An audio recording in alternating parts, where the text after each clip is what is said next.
Hello Virgo, Sun, Moon, Rising, and Venus signs. Kumusta kayo? Sana po ay nasa mabuti kayong kalagayan. Welcome back po sa Star Tarot. Kung bago kayo dito, welcome din kayo. Thank you for your support. I truly appreciate it. God bless you all. Virgo, po una mensahe ninyo, we have the sun. And the sun is going to shed its light, no? Sa ano ninyo, sa buhay ninyo, sa iba't ibang parte nito. At sabi dito, open your heart to the enormous growth ahead. No? Dapat maging bukas kayo, welcoming kayo sa mga iba't ibang oportunidad, no, na dadating sa buhay ninyo that is going to help you grow as a person. You know, yung ganon. Kaya napakaganda rin ito na maaring mangyari sa buhay ninyo at this time. Ooh. Napakaganda. Abundance is coming your way. Swerte kayo sa ngayon. Lucky times are ahead of you. No? Maraming magagandang pangyayari ang maaring maganap sa buhay ninyo rito na maghahatid ng kasaganaan, swerte, 'di ba? Merong mga magagandang balitang paparating, may mga successes, prosperity, abundance, so napakaganda, 'di ba? You are blessed. Phoenix, yan, be prepared to be renewed after a period of crisis. Maaring ito na yun yung growth na sinasabi nito ni Sun. Kasi ngayon, kung meron kayong mga pinagdadaanang mabigat sa buhay, merong mga challenging situation na kayo'y na-experience sa buhay sa ngayon, mag-prepare na kayo ng sarili ninyo. Kasi maaaring malalagpasan nyo na to, no? You are going to rise above that situation na, no? At magkakaroon na kayo ng bagong buhay. Magkakaroon na kayo ng bagong pag-asa, no? So, napakaganda. So, what else? We have lovers. There are two paths ahead. Be true to yourself. Okay? So, pwedeng ang iba sa inyo rito, baka merong mayroon na kayong karelasyon, no? And it feels like to me na pwedeng merong hindi pagkakaintindihan siguro ang iba sa inyo with your person, and now you are going to pwedeng kumbaga mag-intertwine, mag-meet halfway, yung ganon ba, no?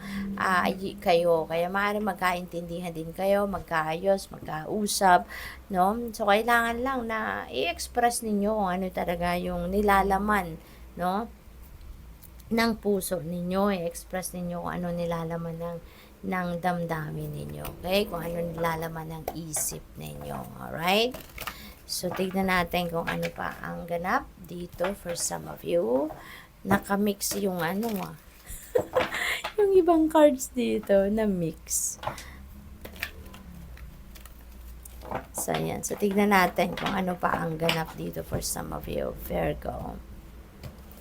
So, we have number 44, woman holding a heart. Ayan. So, speaking of reconciliation, pagbabati dito, ganun din ito, no? Nagkakaroon na kayo ngayon ng your heart is expanding sa ngayon, and you are willing to forgive, you are willing to accept, no, the situation, kung ano man ang nangyari sa inyo, kung bakit kayo nagkaaway, hindi nagkaintindihan.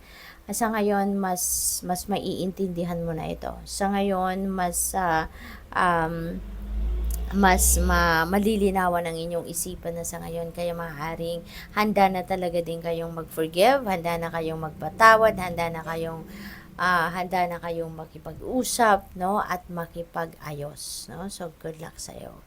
What else? We have number 15, appreciation. Ayan. So, this is you, no, being advised dito na be appreciative of all the blessings na binibigay sa iyo ng Divine Universe.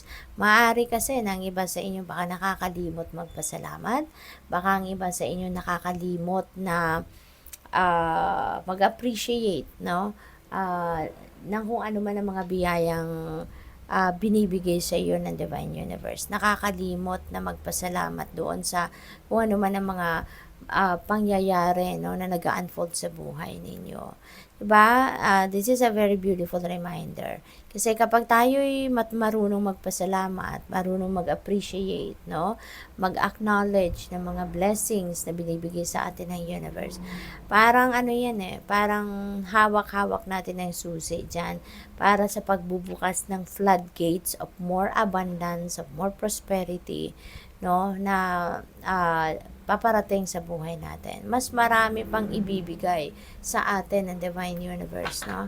Na mga biyaya, no? Successes, abundance, prosperity, kung marunong tayong magpasalamat. We have number 50.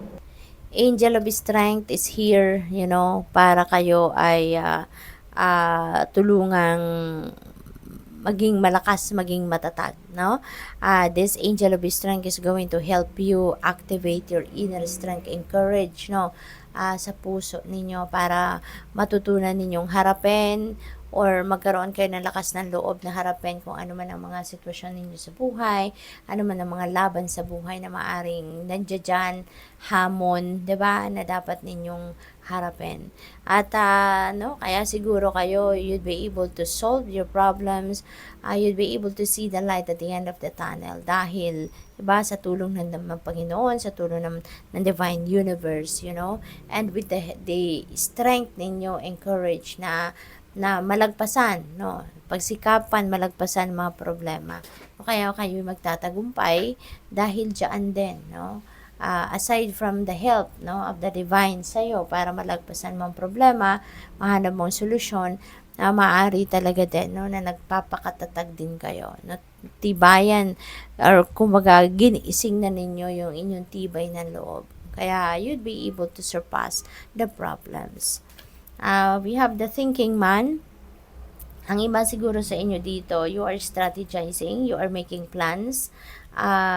Kung ano man ito, baka nag-aaral din kayo, 'di ba? Maaring meron din kayong something that you are curious about at pinag-aaralan ninyo, pwedeng ganon. So maybe you are seeking for someone din, na makakatulong sa iyo, na mas matutunan ninyo yung mga bagay na gusto na pa ninyong matutunan.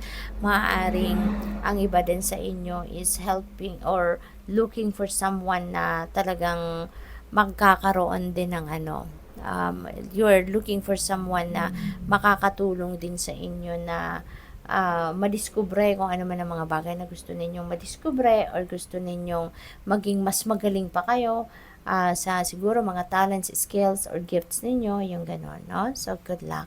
Thank you for watching. Love and light. Namaste.